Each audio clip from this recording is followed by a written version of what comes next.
Responde esta noche. Y dice la palabra del Señor: por lo cual eres inexcusable, oh hombre, quien quiera que seas, tú que juzgas, pues en lo que juzgas a otro, te condenas a ti mismo. Porque tú que juzgas, ¿haces lo mismo o eres peor? Mas sabemos que el juicio de Dios contra los que practican tales cosas es según verdad. Y piensas esto, oh hombre, tú que juzgas a los que tal hacen y haces lo mismo, que tú escaparás del juicio de Dios. ¿O menosprecias las riquezas de su benignidad, paciencia y longanimidad, ignorando que su benignidad te envía al arrepentimiento? Pero por tu dureza y por tu corazón no arrepentido, atesoras para ti mismo ira, para el día de la ira y de la revelación del justo juicio de Dios, el cual pagará a cada uno conforme a sus obras. Vida eterna a los que perseverando en bien hacer buscan gloria y honra e inmortalidad. Pero ira y enojo a los que son contenciosos y no obedecen a la verdad, sino que obedecen a la injusticia. Tribulación y angustia sobre todo ser humano que hace lo malo, al judío primeramente y también al griego. Pero gloria y honra y paz a todo el que hace lo bueno, al judío primeramente y también al griego. ¿Por qué? No hay acepción de personas para con Dios. Oramos al Señor y le decimos: amantísimo Padre que estás en los cielos, Señor Dios Todopoderoso, gracias. Gracias por permitirnos, Dios, estar delante de ti. Gracias, Señor, por permitirnos también abrir nuestro corazón delante de tu presencia, humillarnos, Señor, delante de ti, reconocer nuestras bajezas, Señor, y depositarnos bajo tu cobertura. Te ruego, Señor, en el nombre de Jesús, por estas peticiones, Señor, que están delante de tu presencia, para que en tu gracia y en tu misericordia, Señor, cada uno reciba ese milagro que espera. Ahora, mi Dios, háblanos. Háblanos a través de tu palabra. Toca, Señor, los corazones. Derrama, Señor, misericordia. Quita vendas de nuestros ojos, de nuestro corazón, y tu gloria sea manifiesta, Señor, sanando, liberando, salvando almas, bendiciendo, Señor, a aquellos que te buscamos en espíritu y en verdad. Quédate con nosotros, Señor. Tu Santo Espíritu esté fluyendo en gran manera. Danos entendimiento y sabiduría para comprender, Señor, esta preciosa palabra. Gracias, gracias, Dios, por tu bendita presencia en medio nuestro. En el nombre de Cristo, amén, Señor, y amén. Gloria a Dios. Pueden tomar sus asientos. Y hoy, en este capítulo 2, vemos lo que es la actitud humana, y dentro de ello nosotros encontramos muchas incongruencias que denotan en el ser humano un estado deplorable delante de Dios. O sea, no denota nada bueno, sino un estado deplorable de derrota delante de Dios. Encontramos orgullo, encontramos presunción, encontramos ego, encontramos pecado. ¿Alguno de ustedes no vive esas cuatro cosas? Porque si es así, pues a saber de dónde viene, porque todos los seres humanos fuimos cortados con la misma tijera. A tal grado que el ser humano se considera tan bien que no mira el estado de derrota en que vive. O sea, a él todo le parece bien. Vea a los que andan en estado de ebriedad que ya ni pararse puede. Ellos están bien. Platica con ellos y siempre están bien. Y en su casa hay hambre, en su casa hay miseria, en ellos hay una vida completamente desastrosa, ya perdieron hasta la vergüenza, pero ellos siguen insistiendo en que están bien. Y eso es un ejemplo sencillo. Sin embargo, entendemos y vemos que Dios conoce los corazones. Conoce a cada uno de nosotros. Por más que nosotros querramos escondernos y por más que nosotros querramos vivir en apariencia, Dios nos conoce de los pies hasta la cabeza. Es más, dice, conoce el número exacto de tus cabellos. O sea que a Dios no se le escapa absolutamente nada.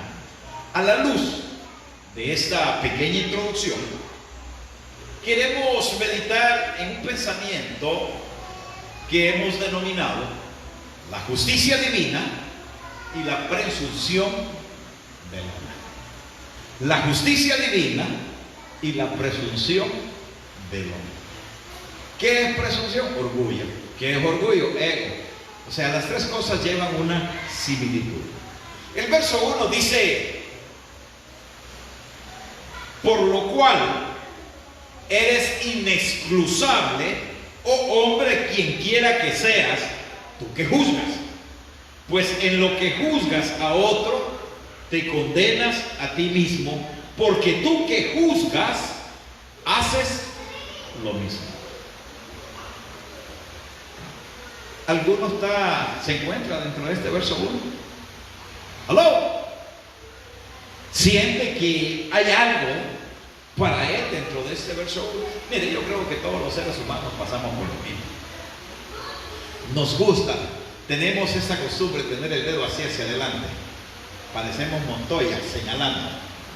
Pero 3 dedos, fíjense bien, 3 dedos se revierten hacia usted. Y de eso se trata este estudio.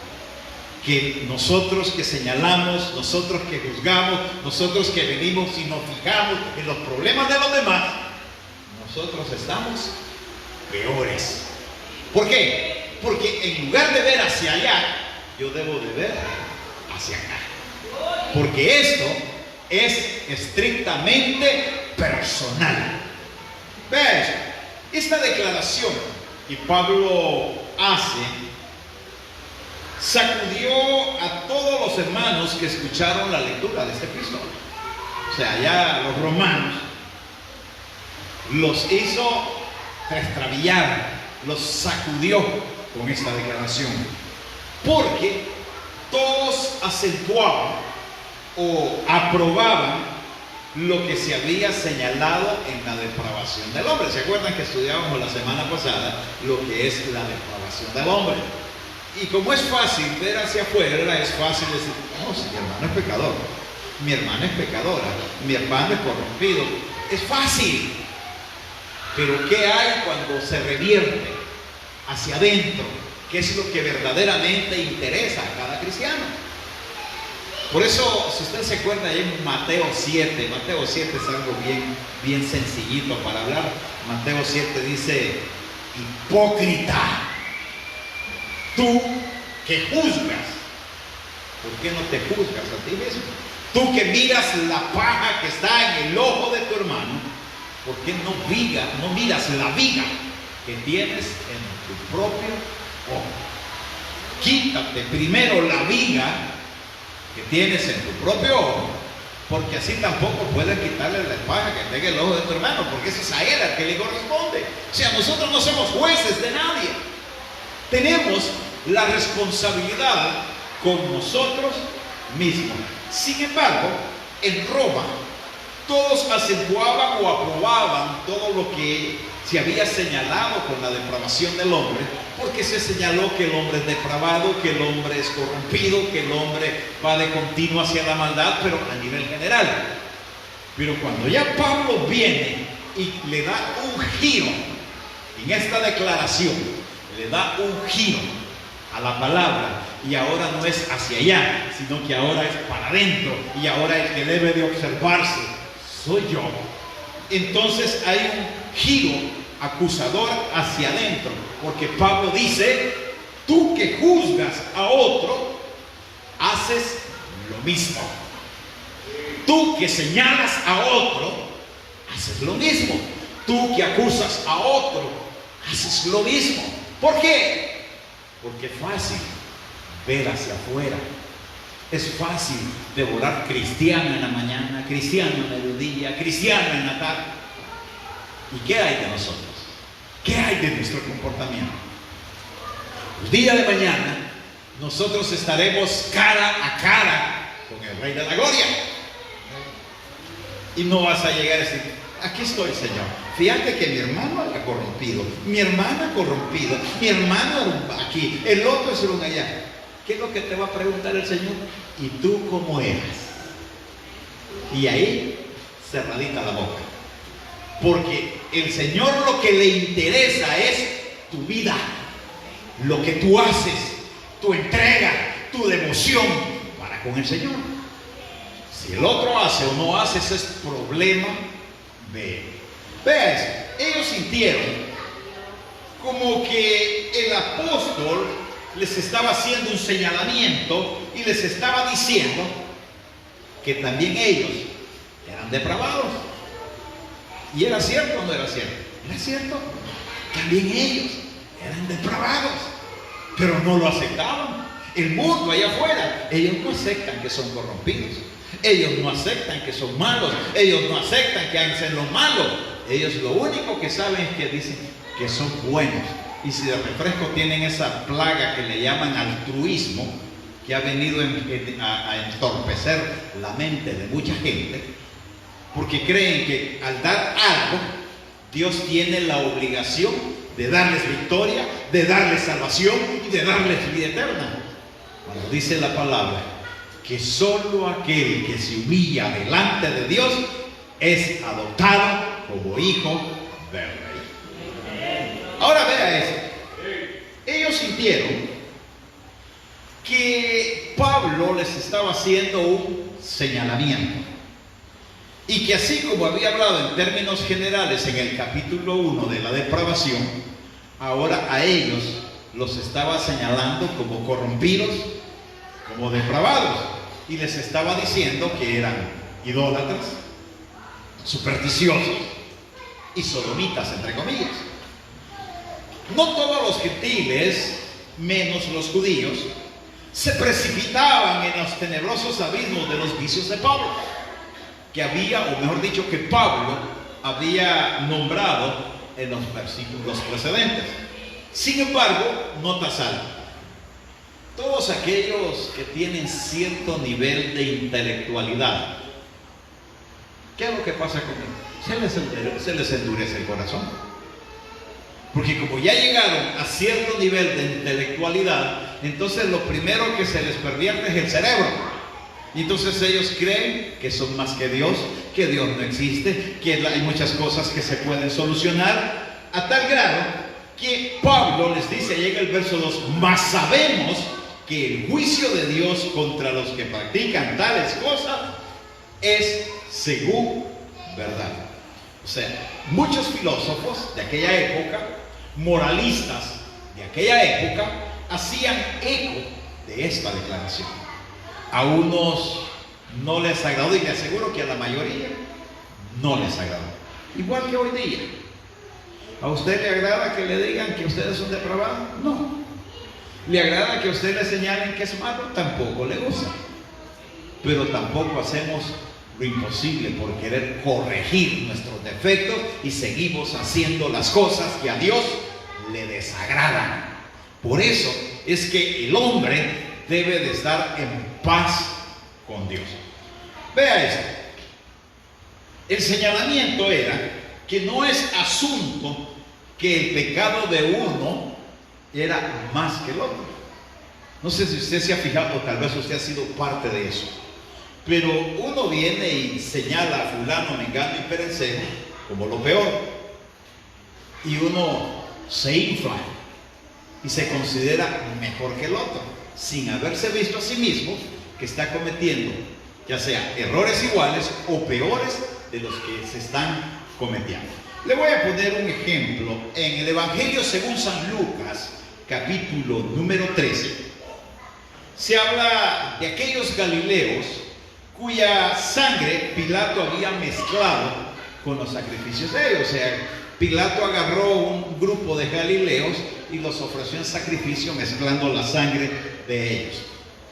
El maestro les dijo así: ¿pensáis que esos galileos, porque padecieron tales cosas, eran más pecadores que todos los galileos? Os digo, dice el Señor, no. Antes, si no os arrepentís, todos pereceréis igualmente. ¿Qué quiere decir eso? Mire, hoy día es común en las batallas entre congregaciones, ¿no se han fijado ustedes? Uno dice, especialmente con las vestimentas, se ha agarrado para ese lado. Uno dice, no, es que esta iglesia es corrompida, porque aquí se permiten muchas cosas: las mujeres con pantalones, las mujeres que se pinten, las mujeres que hacen cien mil cosas. Acá hay iglesias perfectas porque aquí no se pintan, aquí no usan pantalones, aunque todas son un montón de hipócritas. Porque eso es lo que sucede. Aunque yo esté acusando acá también hay defectos. Aunque yo esté haciendo señalamientos de este lado, también de este lado hay muchos defectos. Entonces lo que el Señor manda es que nosotros nos observemos a nosotros mismos, que nos arrepintamos de nuestro pecado, de nuestra maldad, que nos arrepintamos de todas aquellas cosas malas que nosotros estamos haciendo, y Dios se glorificará en cada uno de nosotros. De lo contrario, todos pereceremos. Que la salvación no está en el sentido de que yo sea un asistente de la iglesia. La salvación no está en el sentido de que yo dé ofrendas, de que yo dé diezmos, que yo dé regalías dentro de la iglesia. Ahí no está la salvación. La salvación está en el abrir el corazón delante del Señor, reconocer nuestro estado pecaminoso, abrirnos delante de Él y entregarnos a Él, reconociendo y arrepintiéndonos de nuestro estado de pecado y de miseria en lo que nosotros hemos vivido. Ahora, ¿qué quiere decir esto? Que el Señor Él mismo acusó no solo a los que habían pagado las consecuencias en el sacrificio según San Lucas, sino también a todos a nivel general.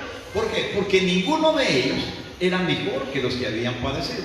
¿No se ha fijado usted que cuando alguien está viviendo experiencias negativas, que a veces se nos viene una tormenta, uno no las espera y de imprevisto aparece un gran huracán? ¿Qué es lo que dice el resto del pleno? No, es que el hermanito está en pecado. Es la frase más común que se ve en medio de las congregaciones, en esta y en todas las que están allá afuera. No, es que al hermanito le está pasando eso porque está en pecado. Pero no necesariamente es porque se está en pecado, porque Cristo pagó las consecuencias de todos nosotros, y Él era santo y sigue siendo santo y estará santo por toda la eternidad. Gloria a Dios a eso. Pero Él pagó las consecuencias con su vida, lo latigaron, lo crucificaron, lo hicieron sangrar, y qué cuántas cosas más no sucedieron. Pero el Señor. Ahora, ¿cuántos no han señalado a otras personas de pecadoras porque han vivido la experiencia deplorable, desagradable, y los que han hecho ese señalamiento andan peores, andan mal, no hay arrepentimiento en ellos? Alguien dirá, pues sí, decían, pues sí, ¿qué se lo está diciendo a los cristianos? Sí, se lo está diciendo a los cristianos, a usted también, y a los religiosos también, y al mundo también, porque todos somos llamados al arrepentimiento. Les voy a dar otro ejemplo, que ya lo hemos meditado muchas veces, pero cae este ejemplo también en esta oportunidad, en donde allá en Lucas también, capítulo 18, del verso 9 en adelante, se habla de aquel fariseo y de aquel publicano, que dice la Biblia que entraron al templo a orar un día. Entonces el fariseo entró de una sola vez desde allá hasta este lado y empezó: Señor, te doy gracias porque yo no soy como estos, ni siquiera como este publicano. Señor, yo doy mis diezmos todos los días. Señor, yo oro. Señor, yo ayuno. Señor, yo le doy de comer a medio mundo. Señor, yo hago esto, esto y lo otro. O sea, se sentía tan bien que él mismo había corrido a Dios. En cambio, el publicano no tenía valor ni de levantar su mirada delante de Dios. ¿Por qué? Porque él sabía que estaba sucio. Él sabía que estaba contaminado. Él sabía que había pecado. El problema nuestro es que cometemos pecado y nos queremos esconder. Cometemos pecado y queremos delegar la irresponsabilidad en los demás. Ahí están nuestros defectos y nuestros errores. Dios quiere que tú recuerdes que Él pagó por ti también en la cruz del Calvario. Él quiere que tú te des cuenta de que tú también estás en sus brazos y que si has cometido pecado, abogado tienes en Cristo. Él está intercediendo por cada uno de nosotros hasta el día que estemos delante de su presencia todos. Ahora vea esto. Este hombre estaba tan entusiasta, tan presuncioso y vanidoso consigo mismo, que llegó a un momento en que ya no necesitaba de Dios. ¿Cuántos de ustedes han vivido esa experiencia? Vamos a ver. ¿Cuántos de ustedes han sentido de que han hecho tan bien, según ustedes, las cosas, que son más que los demás? Miran al hermano que va entrando así medio raro, y más si me lo vienen, que viene con unos 2, 3 tequilas adentro, peor aún, y se le acerca. Cuando todos, de una forma o de otra, necesitamos de Dios. El rico necesita de Dios, el pobre también. Todos, de una manera u otra, necesitamos de Dios. En cambio, el publicano sabía perfectamente que él estaba sucio y que necesitaba urgentemente una limpieza, y solo Dios se la podía dar. Ahora vea esto. El problema no solo está en los presunciosos, en los egocentristas, en el mundo, sino en las personas religiosas que creen y están convencidos que así es, aunque todo lo que ellos hagan vaya en contra de los principios que Dios ha establecido en esta preciosa palabra. O sea, esta manera de proceder humana a nivel general, sea del mundo, sea de los religiosos o sea de los cristianos, desagrada a Dios. A Dios no le agradan los presunciosos, a Dios no le agradan los orgullosos, a Dios no le agradan los egocentristas, ni mucho menos todos aquellos que estén señalados como pecadores. Dios quiere corazones constritos y humillados. Entonces, pero tú no vas a llegar delante de Dios con una jactancia. Tú vas a llegar delante de Dios reconociéndote a ti mismo que has fallado, que le has faltado, y que Dios es el sustento para tu vida. Pablo, tal vez recuerda cuando estudiábamos el martes pasado el libro de los Efesios, Pablo dice allá a los Efesios en el capítulo verso 3, entre los cuales también todos nosotros vivimos en otro tiempo en los deseos de nuestra carne, haciendo la voluntad de la carne y de los pensamientos. Éramos por naturaleza hijos de ira, lo mismo que los demás. O sea, este tipo de declaraciones a ciertas iglesias no les gusta. Este tipo de declaraciones a aquellos que tienen, como le diría, un nivel de intelectualidad, aquellos que han salido de las universidades, no les agrada, porque ellos se consideran buenos. Ya les dije, por ahí con un pastor tuvimos un encontronazo de palabras, porque él me dijo, mire pastor, usted está errado, me dijo. Nosotros somos buenos porque la sangre de Cristo nos hace buenos. ¿Buenos para qué? ¿Alguno de ustedes no ha pecado? Todos pecamos. hasta dormidos pecamos. Entonces, si pecamos, no somos buenos.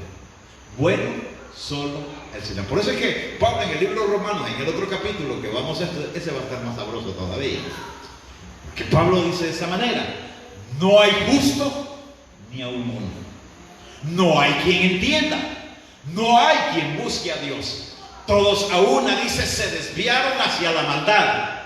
Veneno de áspide es nuestra lengua. O sea, es una declaración general del apóstol Pablo describiendo al hombre por designios de Dios. O sea, es Dios el que describe al hombre como tal. No hay hombre bueno.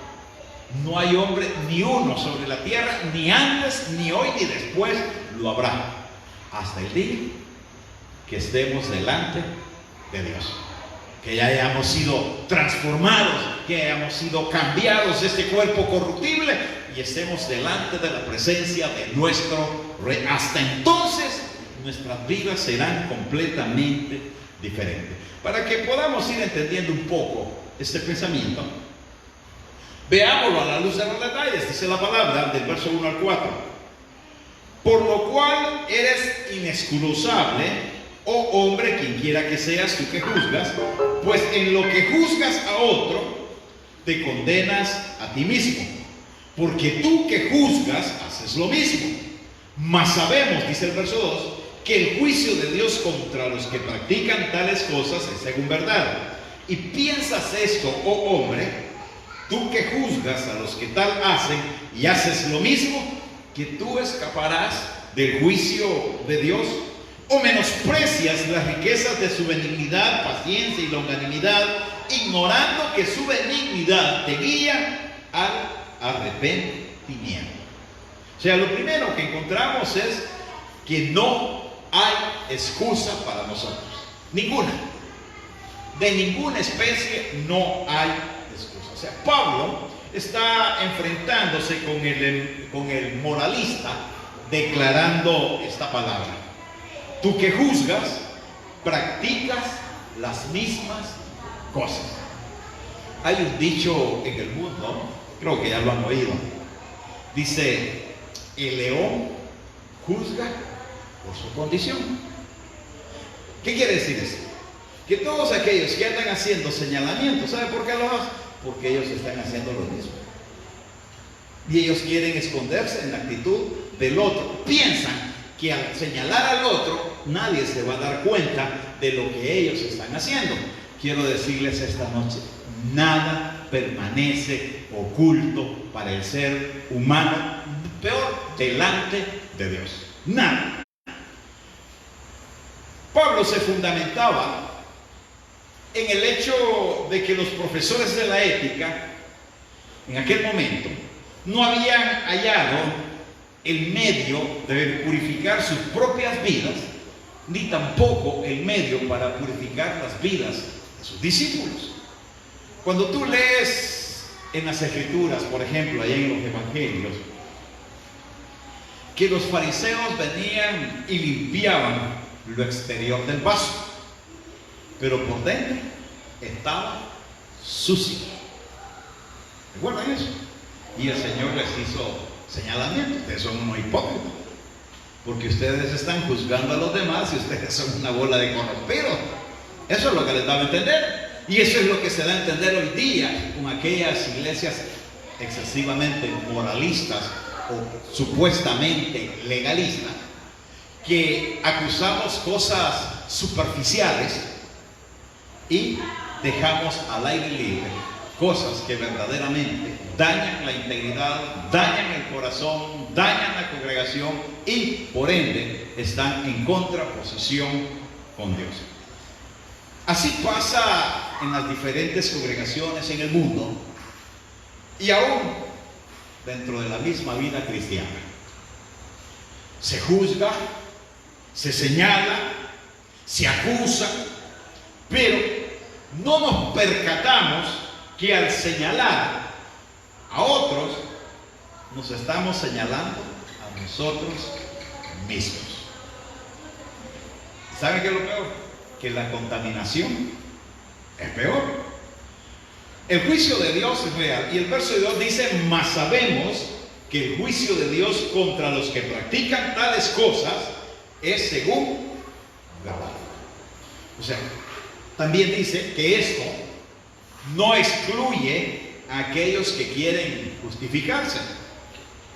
Asimismo, tú ves que los que se quieren justificar se vanaglorían a tal punto de juzgar la conducta de otros, creyendo que ellos pasarán desapercibidos o que nadie se dará cuenta. Tarde o temprano se destapa la tortilla. Tarde o temprano se les hace el señalamiento. Yo miraba allá en El Salvador, allá la comunidad cristiana es muy grande y allá se vuelan macizo a las iglesias por cuestiones puramente externas, pero dejan a un lado aquellos detalles que van a lo interno, a lo que alimenta el alma, a lo que hace cambios en nuestra vida. Y cada uno hacía señalamientos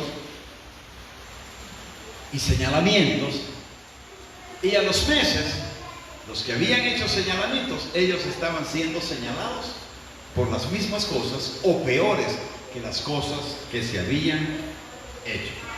El verso 3 dice: y piensas esto, oh hombre, tú que juzgas a los que tal hacen y haces lo mismo, que tú escaparás del juicio de Dios. Nadie se escaparía del juicio de Dios si nosotros venimos y cometemos atropello contra los demás, porque lo que nosotros estamos haciendo es haciendo un señalamiento y delegando la irresponsabilidad y el pecado, y nosotros mismos estamos peores que él. El mandato de Dios dice: antes, si no os arrepentís, todos pereceréis igualmente. O sea, esa actitud de soberbia, de presunción, de orgullo y por qué no decirlo, de mucha ignorancia, hace que el hombre menosprecie la misericordia del Señor.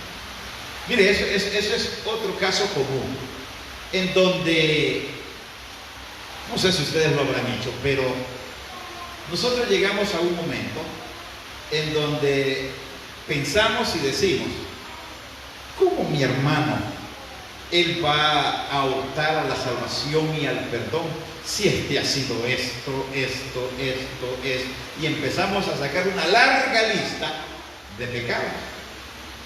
Un día decía el pastor Jimmy Swaggart, decía así: fariseos hipócritas, sepulcros blanqueados, decía, pastores muertos, de iglesias muertas, de congregaciones muertas.